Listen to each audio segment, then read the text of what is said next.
A billionaire grandmother spotted her homeless grandkids begging on the street. The woman Lagos called Ajegunle. Before Dawn even thought about breaking over the Lagos lagoon, Madame Florence Adabzy was already wide awake. Sleep had become a rare visitor for her lately. At 72, she lay in her grand four-poster bed in her Ikoyi mansion, listening to the city's distant buzz, the city she had helped shape. Lagos never truly sleeps. Its restless energy seeped through walls and gates, invading her guarded silence. From her window, she could see the faint glow of streetlights shimmering on the water, like memories that just wouldn't fade away. They called her Aya Owo, Mother of Money. That name followed her everywhere. In boardrooms where younger men stood when she walked in markets where traders whispered prayers as her convoy passed, and in political offices where governors lowered their voices when she spoke. Her wealth wasn't the flashy kind. It was old school, built brick by brick through years of strategy, sacrifice, and sheer determination. She started with Cocoa Sacks back in Ondo State. At 18, newly widowed and carrying her first child, Florence Adabzy refused to be a victim of pity. While others wallowed in their grief, she turned her pain into fuel. She borrowed money no bank would officially admit to lending her, hired trucks that often broke down halfway to Lagos, and slept beside her goods to keep thieves at bay. Every naira she earned felt like a promise. Never again would poverty haunt me. By 40, she owned warehouses. By 50, she had estates. At 60, she held stakes in banks and oil service companies. Her signature alone could make or break a fortune. But that morning, as she stared at the intricately carved ceiling above her, none of it mattered. The mansion around her was stunning. Marble floors from Italy, chandeliers sparkling like frozen rain, and halls wide enough to swallow laughter. But silence filled the space now. Not the peaceful kind, but the kind that reminded her of voices that once filled the air and were now gone forever. Her husband, Adabzy Sr., had passed during her toughest years, worked to death, some said. Her only son followed years later, buried before his dreams could even breathe. And then there was Cunnel, her grandson, the boy she raised like a second chance at motherhood. Madame Adabzy slowly sat up, her joints creaking. A uniformed maid entered quietly, bowing slightly. "Good morning, Ma." She nodded. "Good morning." As the maid drew the curtains, sunlight flooded the room. Madame Adabzy reached for the gold-framed photo on her bedside table. A young Cunnel smiled back at her, school uniform crisp, eyes sparkling with mischief and promise. "You had the world," she murmured. "Why did you run from it?" Outside, her driver waited.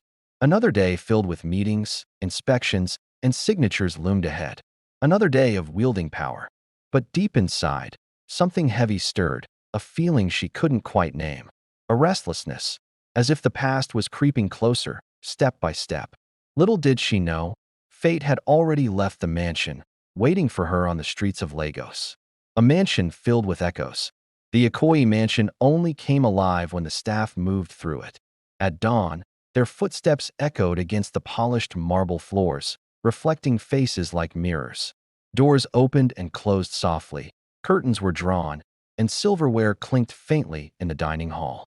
Yet for all its activity, the house felt empty, like a grand stage long after the audience had left.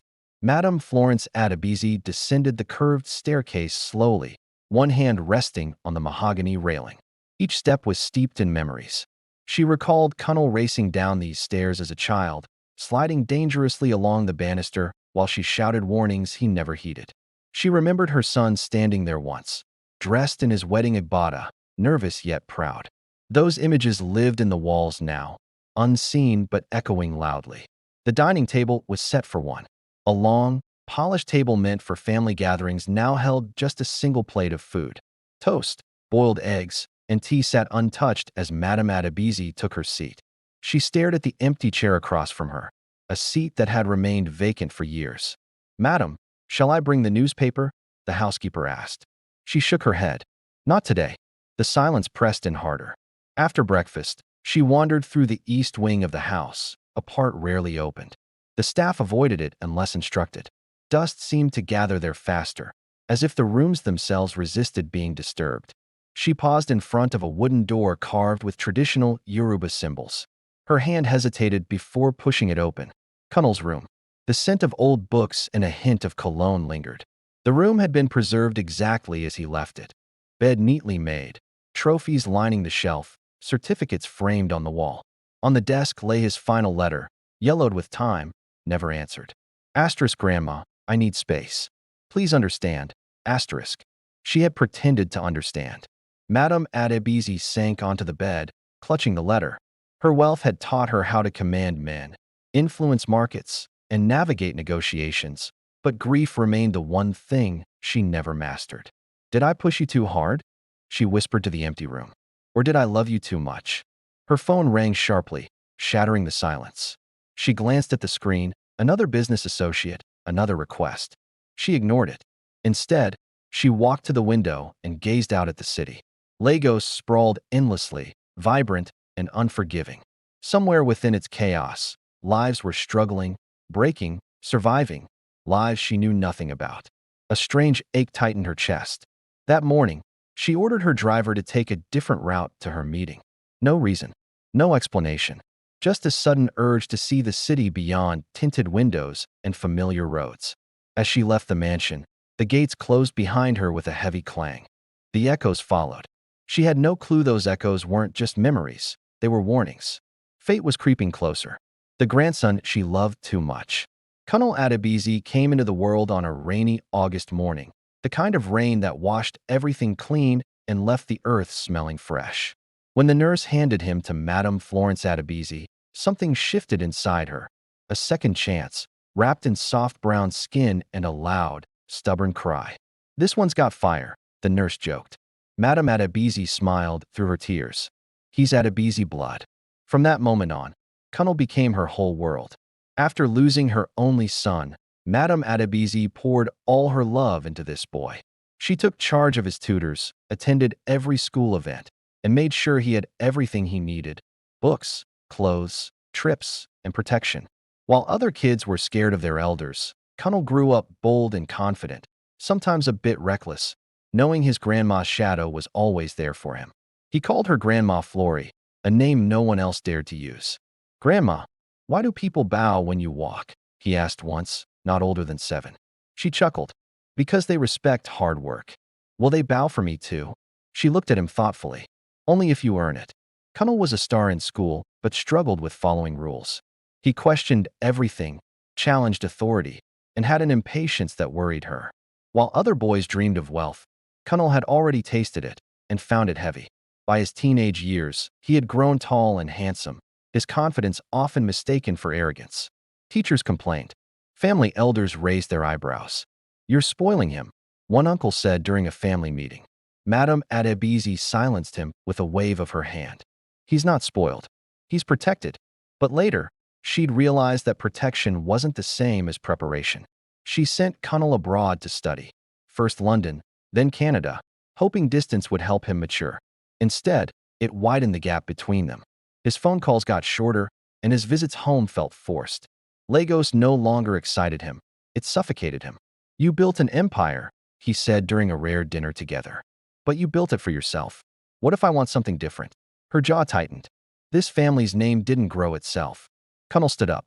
That's exactly the problem. That night marked the start of his withdrawal. Not sudden, but intentional. He stopped asking for advice and sharing his plans. He began living like his life was a debt he resented owing. Madame Adabzy watched helplessly as it happened. Still, she believed love would bring him back. She didn't yet understand that love, mixed with fear and pride, can push people away just as easily as cruelty. And somewhere beyond the gates of wealth and privilege, Cunnel Adabzy was already stepping toward a life that would change everything for them. Cunnel's hunger for freedom. Cunnel didn't leave home in anger. That was what surprised Madame Adabzy the most. There were no loud arguments, no slammed doors, no dramatic goodbyes. He packed his bags quietly, folded his clothes with the same care he had as a child, and waited for the right moment to speak. It happened on a Sunday afternoon, after lunch, when the house was unusually calm. Grandma, he said, standing before her in the sitting room. I'm leaving Lagos for a while. Madame Adabzy looked up from her papers. For business. No, he replied. For life. She studied his face. Older now, guarded. Where are you going? Somewhere simple. I want to live without the Adabzy name hanging over me. Her pen paused midair. You think your name is a curse? She asked quietly. It's a cage, Cunnel said. Everyone expects me to become you. She rose slowly from her chair. Expectation isn't imprisonment. It's inheritance. Cunnel shook his head. I don't want inheritance. I want experience. The servants pretended not to listen as the tension thickened the room. You were born into responsibility, Madame Adabzy said. You can't escape it. Cunnel's voice softened. That's exactly why I have to go. By evening, he was gone. He refused security. He refused money beyond a small allowance. He rented a modest apartment on the mainland and took odd jobs, convincing himself that struggle was freedom. For the first time, he ate roadside food without knowing the vendor's name, waited in buses, and stood in queues like everyone else. At first, it thrilled him, but freedom soon revealed its cost. Bills came whether dreams were ready or not. Friends disappeared when money dried up. Pride kept him from calling home, even when hunger crept in quietly. Madame Adabzy heard about his choices through whispers. He had changed his phone number, stopped using the family name, and avoided old connections. Each report tightened her chest. He will return, she told herself. He must, but Cunnel didn't return. Instead, he wandered deeper into the city, chasing meaning in places wealth had never taught him to understand. And it was in one of those places, far from Ikoyi, far from privilege, that fate prepared the next chapter of his life. The chapter that would bind him forever to a woman named Sa. The girl from Ajegunle. Ajegunle was nothing like Ikoyi. It breathed louder, faster, rougher. Music spilled from open shops. Generators hummed like angry insects. The smell of frying akara mixed with gutter water and sweat. To Cunnel, it felt raw and honest, alive in a way gated estates never were. That's where he met Saad. She worked in a tiny tailor shop squeezed between a barber kiosk and a roadside food stall. The sign above the shop was a bit crooked, paint peeling, but the dresses hanging outside were neatly stitched and pressed with care. Cunnel noticed her hands first, steady, graceful, and confident in their movements. You can sit there, she said without looking up when he wandered in, confused and curious. But if you're not sewing, don't touch anything. He smiled. No one had spoken to him like that in years. I just want to watch, he replied. Finally, she looked at him. Their eyes met, and something quiet passed between them. Not romance yet, just a spark of recognition. She saw a man who looked lost. He saw a woman who seemed grounded. Saad wasn't beautiful in the flashy way Cunnel was used to.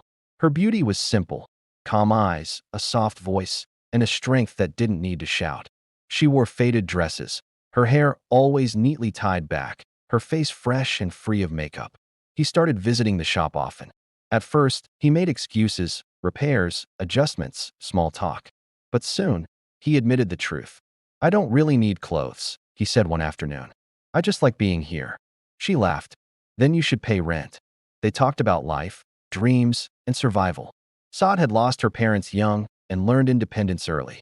She believed in patience, prayer, and hard work. Cunnel shared his desire for freedom, escaping expectations without fully explaining what he was running from. She never pressed for details. That's what drew him closer. With Saad, he wasn't Cunnel Adabzy, heir to billions.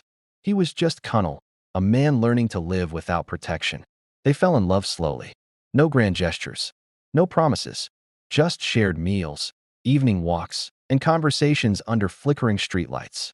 For the first time, Cunnel felt seen without the weight of his last name. But love, like hunger, has consequences. Life was about to test both of them in ways they never expected. 4 heartbeats at once. The first sign was the faint dizziness that wouldn't leave Saad alone. At first, she brushed it off. Long hours at the shop, skipped meals, the heat. But when the nausea hit, sharp and sudden, she knew. Her hands trembled as she counted days on her fingers late into the night. When she finally told Cunnel, she expected fear. What she didn't expect was silence. He sat on the edge of the bed, staring at the wall, his jaw tight. Are you sure? He finally asked. Yes, she said simply. I've missed my period twice. He nodded, forcing a smile. We'll figure it out. The clinic was small, paint chipped, the ceiling fan barely working. When the nurse ran the scan, her eyes widened.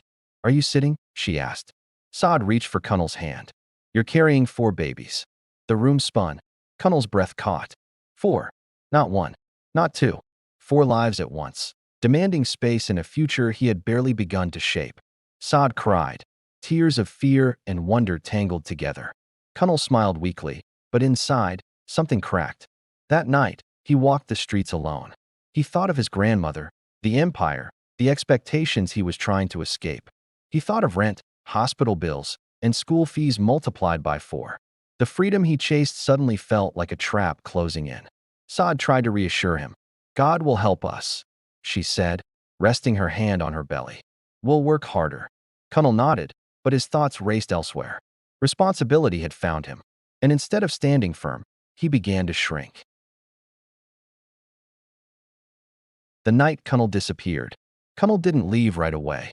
For weeks after the clinic visit, he stayed. He pretended to be strong. He held Sada's hand during her sickness, bought fruits when he could, and listened as she talked about names, the future, and faith.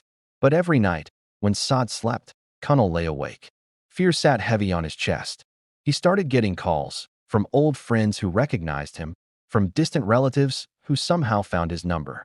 Whispers of his grandmother reached him again. She's been asking about you. She wants you home. You don't belong there. The word home felt dangerous. One evening, he came back late, eyes restless. Saad, he said, forcing calm. I need to travel for a bit, just to sort something out. She looked up at him. For how long? Not long, he replied quickly. I'll send money. She searched his face, sensing the truth hiding behind his words. We're in this together, Cunnel. He nodded, unable to speak. That night, while the street outside buzzed with life, Cunnel packed a small bag. No note. No goodbye. Just fear folded neatly beside regret. By morning, he was gone. Saad waited. Days passed. Then weeks. Calls went unanswered. Messages undelivered. Rent piled up. Her body grew heavier with life as her world grew lighter of hope. When she finally realized he wasn't coming back, she didn't scream. She cried quietly, holding her stomach, whispering prayers into the darkness.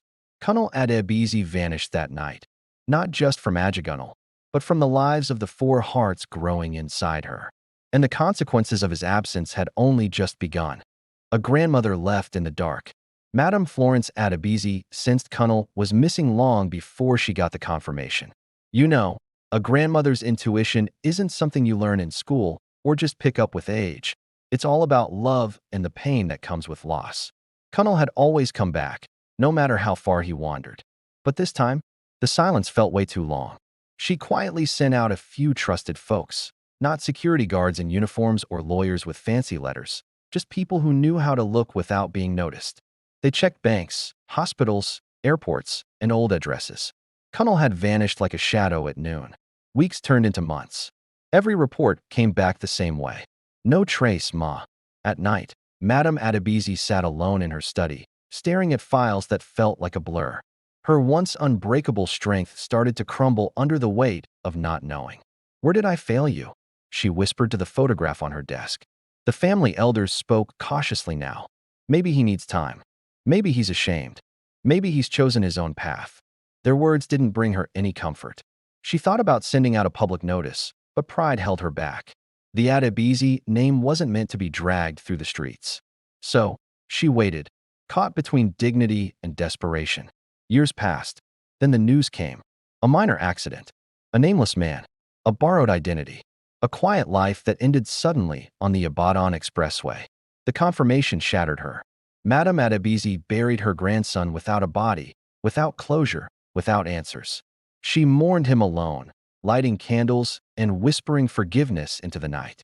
She never knew he had left behind 4 living legacies. Not once did fate let their paths cross, until destiny could no longer stay silent. Death on the Ibadan Expressway. The Ibadan Expressway stretched endlessly that night, drenched from a sudden tropical downpour. Streetlights flickered on and off, casting long shadows over potholes filled with rainwater. Trucks and cars moved cautiously, horns blaring at reckless drivers, while the smell of wet asphalt mixed with exhaust fumes and the faint aroma of roadside acra. Cunnel Adabzy was behind the wheel of a modest sedan borrowed from a friend. He had stopped relying on anything that could tie him back to his old life. Dressed in simple clothes, jeans, and a worn shirt. There was no sign of the luxury he was born into. He told himself he was free now, that freedom meant shedding every expectation, every responsibility, every tie to Okoye and to his grandmother, Madame Florence. But freedom had a cost, and the night carried it in heavy whispers. The rain fell harder, drumming on the roof of the car, blurring the road ahead. Cunnel gripped the steering wheel tightly, heart racing, not from speed, but from fear. Fear of responsibility, fear of what awaited him if he ever returned home, fear of the unknown in Ajegunle and beyond. For tiny lives were beginning inside Sod, and he didn't have the courage to face them. He chose flight over fatherhood, denial over duty. And now, even that flight felt fragile. A lorry ahead swerved, tires skidding on the slick road. Cunnel tried to brake, but the road showed no mercy. Metal screamed against metal. Time slowed, as it always does in moments of tragedy. He saw the headlights of oncoming vehicles, the flash of rain-soaked asphalt, the reflection of life and regret intertwining. The crash was sudden, violent, and final. When the first responders arrived, the car was mangled beyond recognition. Cunnel's body was found twisted, lifeless, unidentifiable except for a few scraps of ID that bore his name. No message, no last words. Just the silence of a life that had vanished into choices, fear, and fate. Meanwhile, in Lagos, Madame Adabzy paced in her study. Something inside her whispered that Cunnel would never return. She didn't know what had happened yet, but she felt the absence like a gust of wind against the side of a building. She prayed for his safety every night, imagined his face, pictured him standing outside the gates of Okoye, asking for forgiveness, seeking guidance. The phone rang late in the evening. Her assistant's voice was hesitant, trembling slightly. "Madam, there's news about Cunnel." The world seemed to stop. She clutched the table, eyes wide. What news?" Her assistant faltered, swallowing hard. He has passed away, ma. Ibadan Expressway accident. No survivors." Madame Adabzy felt herself fall backward into the chair. She could no longer breathe. Her hands trembled as if they had aged decades in a single heartbeat. No, it cannot be. For hours, she refused to eat, move, or speak. She lit candles in the mansion's chapel, whispering prayers over and over. She asked for a miracle that would never come. For the first time in decades, the empire she had built around her felt hollow. No wealth could undo the finality of death. No power could bend fate. In the quiet of her mansion, surrounded by opulence and emptiness, Madame Adabzy mourned the grandson she had loved too much and never truly understood. And yet, fate was not done. Though Cunnel was gone, the legacy of his choices had survived in ways she could never have imagined. Somewhere in the streets of Lagos, a mother and 4 children awaited her notice, unaware that their lives were about to be transformed forever. Hunger at the bus stop. The Lagos sun was merciless that afternoon, hanging over Ojota like a blazing halo.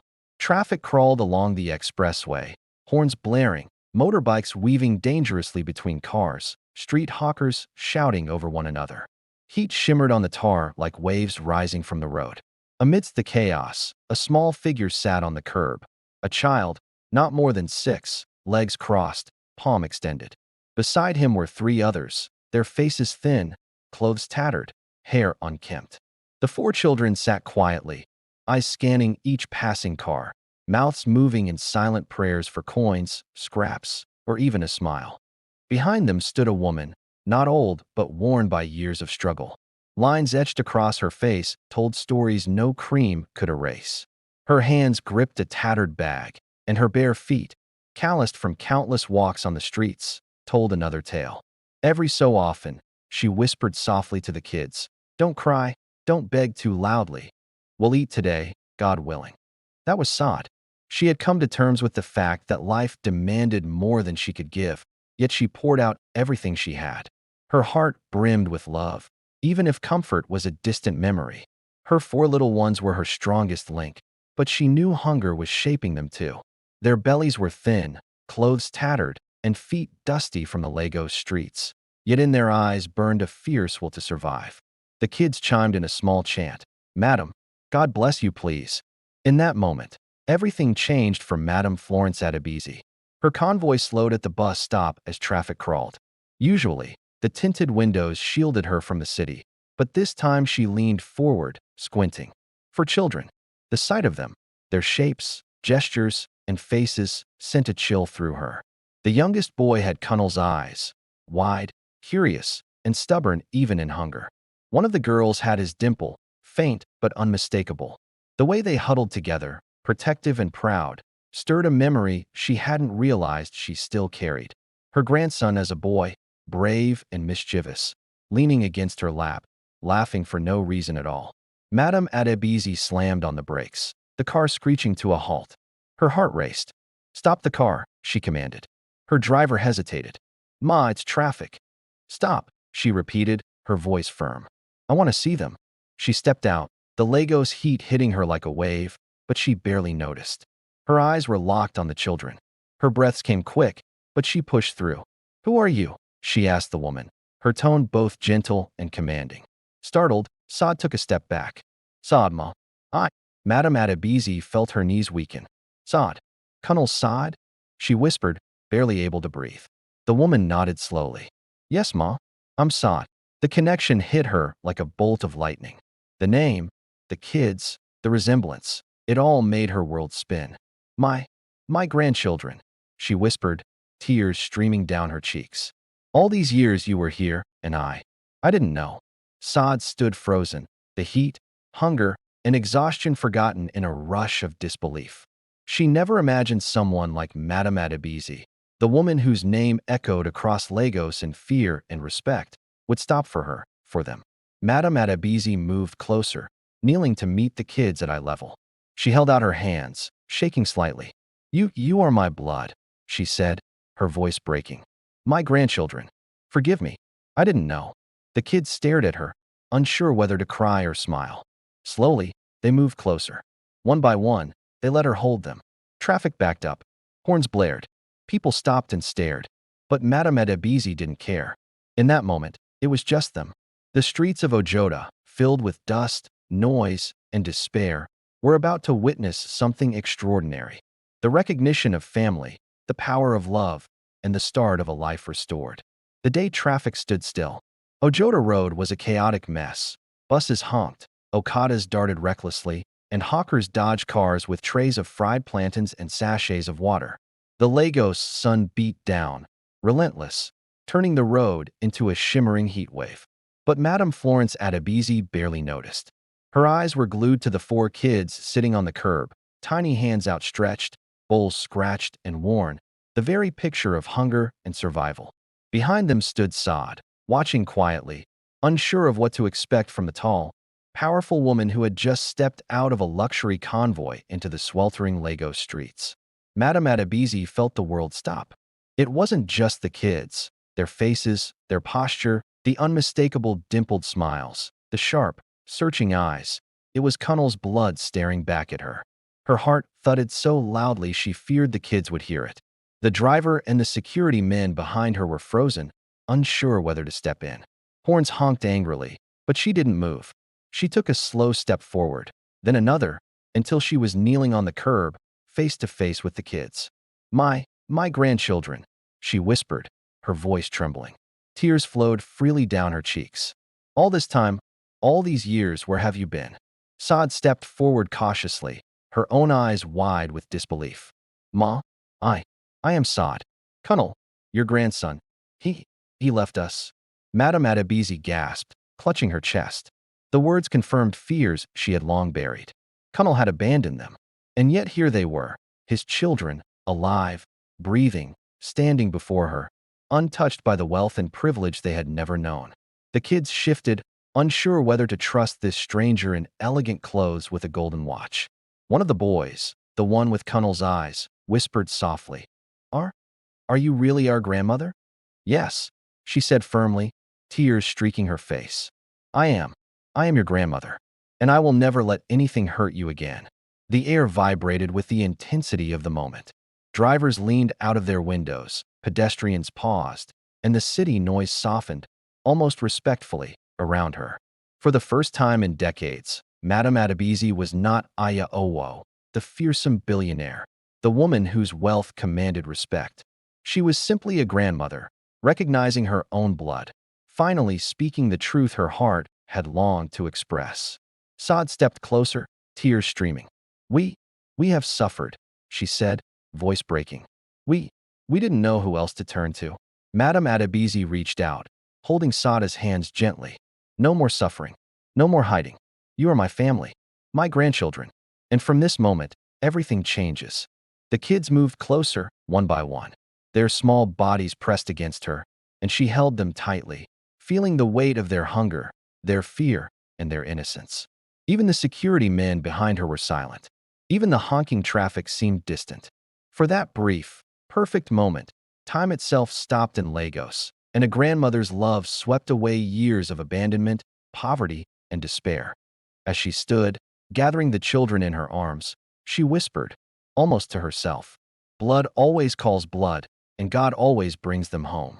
And for the first time in many years, Madame Florence Adabzy felt a spark of hope in her heart, a hope that would grow into something much bigger than wealth, power, or status. The streets of Ojoda would remember that day, not for the traffic, the noise, or the sun, but for the moment a grandmother recognized her grandchildren, and the world stood still to witness it. A name that shattered the past. The wind picked up suddenly, stirring dust along the Ojoda roadside. Madame Florence Adabzy clutched the 4 children a little tighter, her mind spinning, trying to reconcile the miracle before her with the years of loss she had endured. Then she heard it, Sada's voice, trembling but steady. Cunnel Adabzy, may his soul rest. The words struck her like a thunderclap. Her knees buckled, and she gripped the edge of a nearby railing for support. The name she had whispered in prayer, dreamed about, mourned endlessly, Cunnel Adabzy, was spoken aloud, connecting the living to the lost, the past to the present, and the grief she had carried to the children standing before her. For a moment, the world went silent. The cars honked behind her, the street hawkers shouted over the noise, and the heat pressed down from the Lagos sun, but none of it mattered. Madame Adabzy's eyes filled with tears as realization hit her with the force of a hurricane. These children, these 4 tiny, defiant, hungry little lives, were her grandson's children. Her bloodline had survived the recklessness, the fear, and the abandonment of the man she had loved too much and lost. She stumbled forward, her voice breaking. "Cunnel, he left all of this to you?" Saad nodded, tears running down her cheeks. He promised he would take care of us, and then he disappeared. He never returned." Madame Adabzy sank to her knees in the dirt, holding the children close. She pressed her face to theirs, inhaling the scent of small lives that had endured hunger, shame, and fear, yet remained whole in spirit. "I failed him," she whispered, barely audible over the city's noise. "I failed him by not being there, and I failed all of you by not knowing sooner." The children clung to her, unsure of the words but certain of the comfort. The youngest, a boy with Cunnel's wide, searching eyes, wrapped his small arms around her neck. You are our grandmother?" he asked softly. "Yes," she said, her voice shaking, yet firm. "I am, and I will never leave you." Saad watched, overwhelmed by disbelief, shame, and relief all at once. Years of struggle, endless nights without food, sleepless nights protecting 4 tiny lives, and here was the grandmother they had never dared to dream of, a woman of immense power, wealth, and love, claiming them as her own. Madame Adabzy looked up at the Lagos sky, the sun beating down, the dust swirling around them. She whispered a prayer of gratitude. "God, thank you for bringing them home." For the first time in a decade, her heart felt light.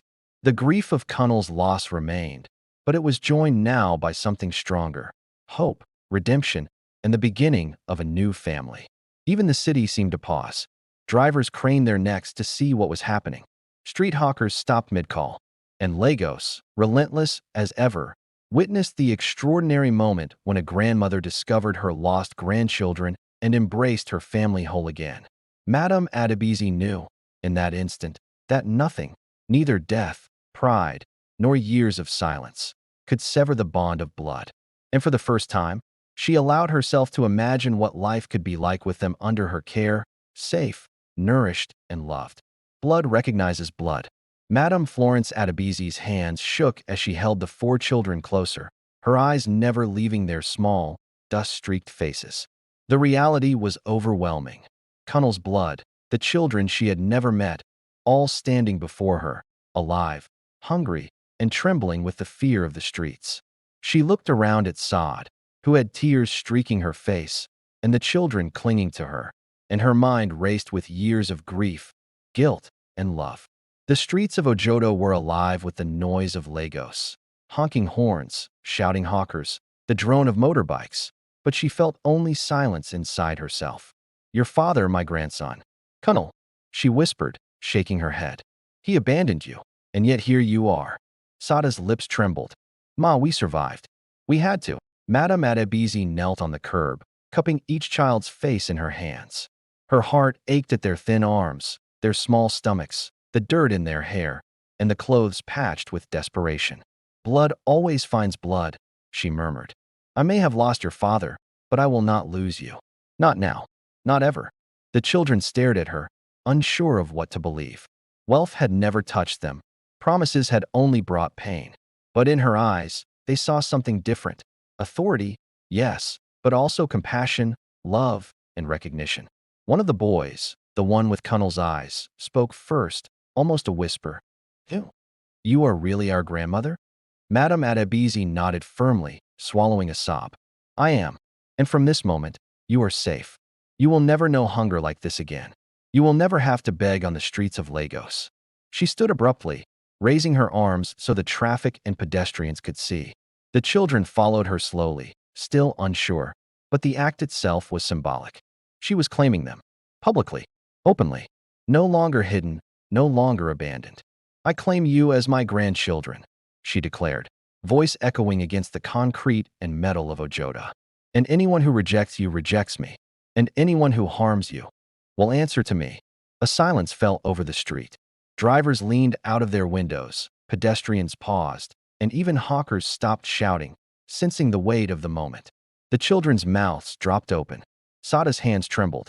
For the first time, the authority of the Adabzy name was being wielded for something other than business or power. It was wielded to protect blood, to restore family, to declare justice for the innocent. Madame Adabzy knelt again and hugged the 4 children tightly. "We will go home now," she said softly. "We will clean you, feed you, dress you, give you beds, education, and love. You will not want for anything again."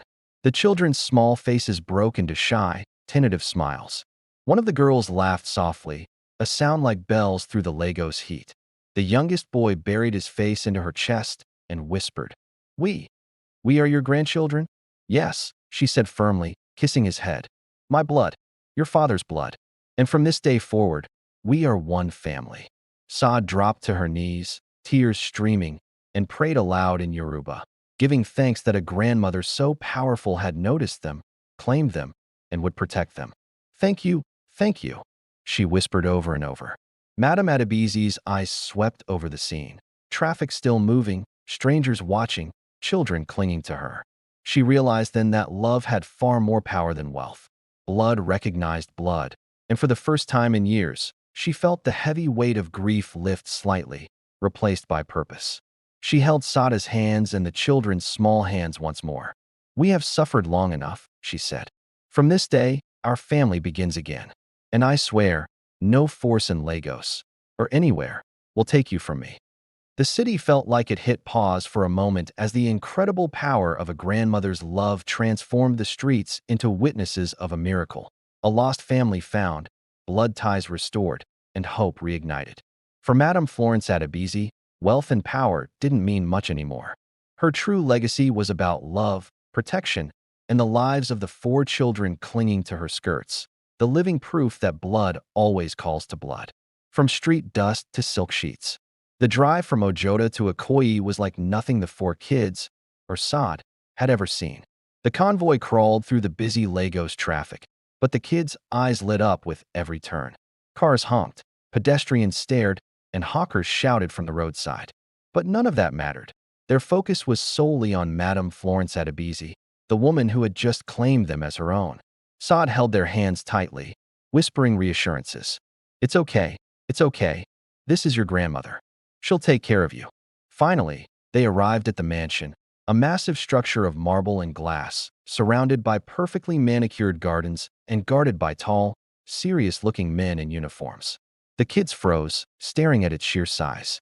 The smallest girl whispered, "Is this real?" Madame Adabzy smiled, kneeling down to their level. "It's very real. And from now on, it's home." Once inside, they were guided through grand halls adorned with chandeliers that sparkled like sunlight, portraits of ancestors peering down from golden frames, and floors so shiny they reflected their small, curious faces. Every step was a new wonder and a new fear. They had never seen a home like this. Their first stop was the nursery, filled with soft beds, plush toys, and a big window letting in warm afternoon sunlight. The kids' eyes widened in amazement. The youngest boy dashed to the nearest bed and jumped on it, giggling in disbelief. The eldest girl gently touched the soft sheets, then looked up at Madame Adabzy with awe. "Is this ours?" she asked. "Yes," Madame Adabzy replied, smiling through tears. "All yours. Safe, warm, and protected. No one will ever take this from you." Saad sank into a chair, feeling exhausted and overwhelmed. She had spent years in fear, struggling to feed her kids and keep them safe. And now, here they were, clothed, fed, and sleeping in a place she had never dreamed of. Soon, a team of nurses and doctors arrived to check the kids' health, measuring their growth, weight, and overall condition. Madame Adabzy stood nearby, hands clasped tightly, feeling the weight of responsibility like never before. But it was a burden she embraced with fierce love. Next came clothes, shoes, and school supplies, each item carefully chosen to match the kids' personalities.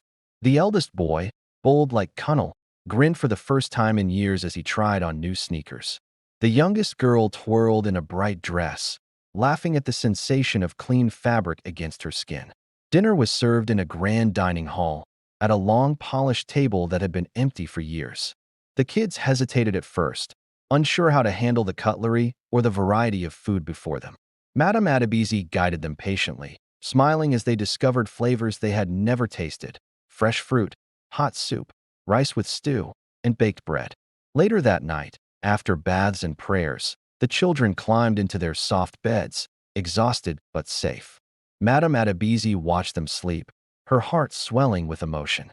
For the first time in decades, the mansion felt alive, not with wealth or power, but with the warmth of a family reclaimed.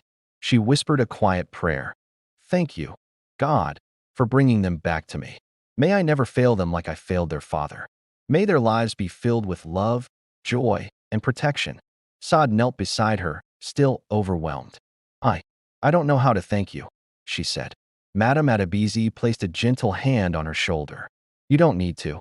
You protected them. That was enough. From now on, we face the world together." For the first time, the mansion's silence felt like peace, not emptiness. The kids were safe. Saad was safe.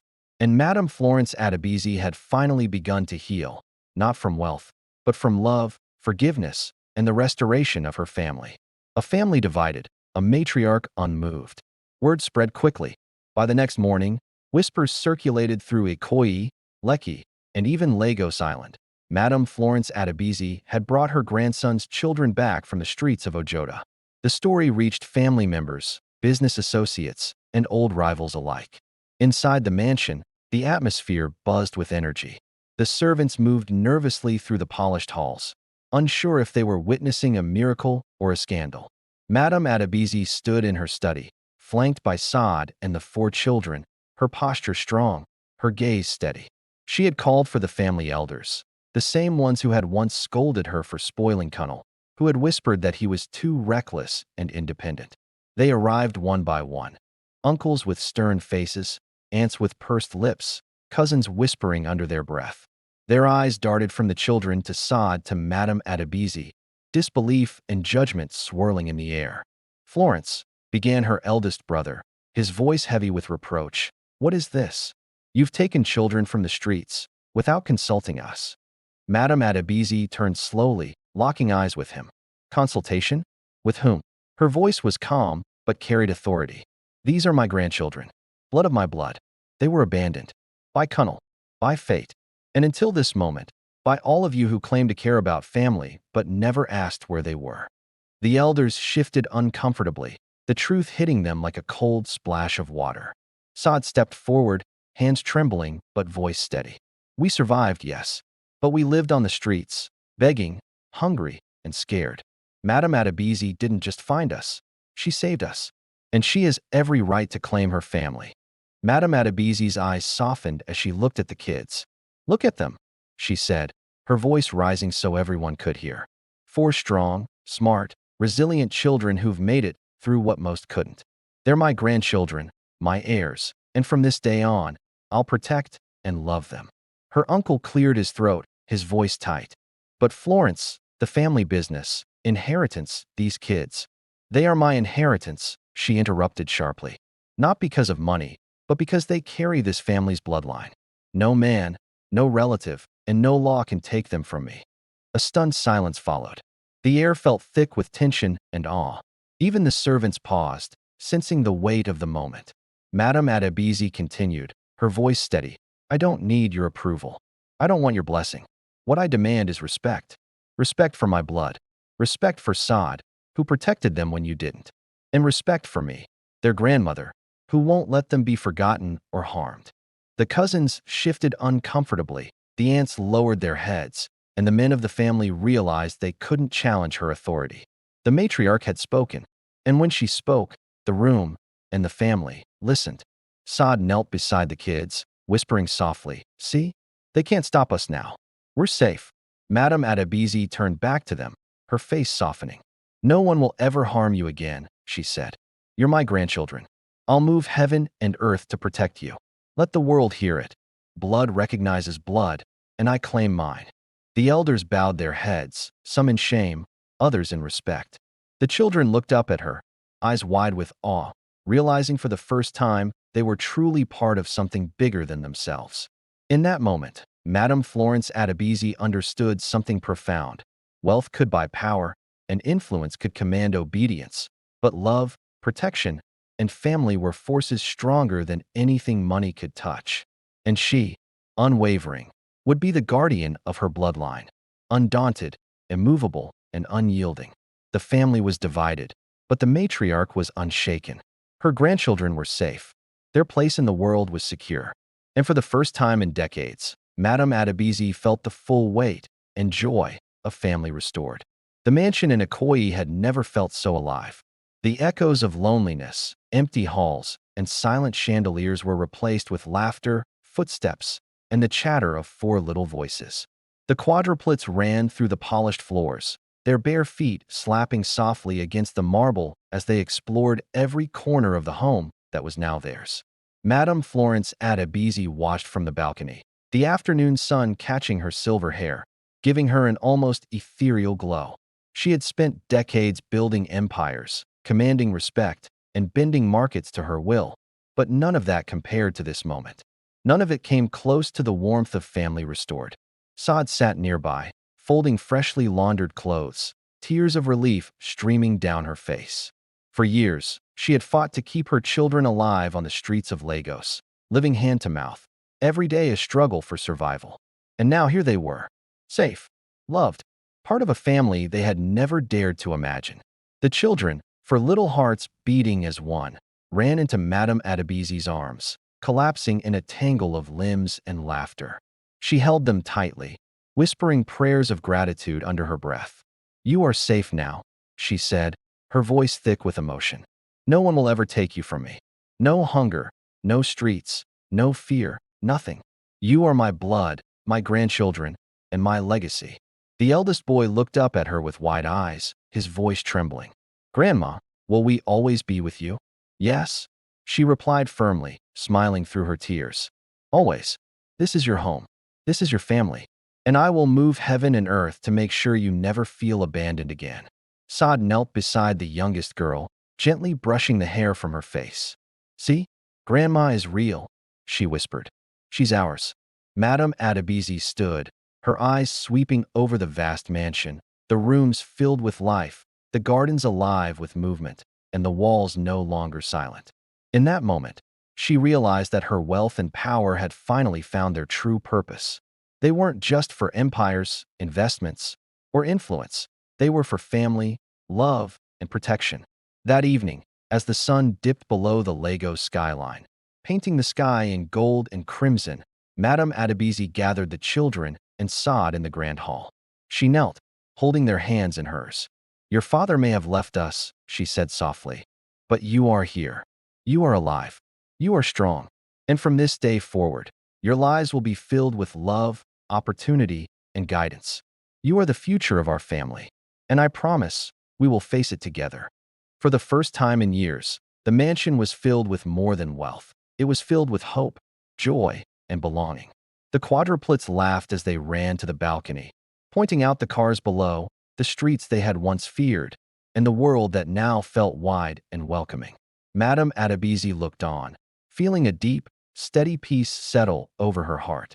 The pain of loss, the years of grief for Cunnel, and the loneliness of wealth had finally transformed into something stronger. Family restored, love reclaimed, and legacy secured, not in money, but in the lives of her grandchildren.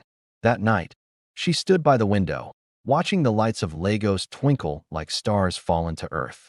The streets that had once been cruel now seemed full of possibility. And somewhere deep inside, she whispered a quiet vow.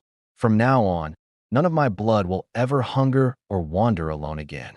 We are together, we are family, and we are whole."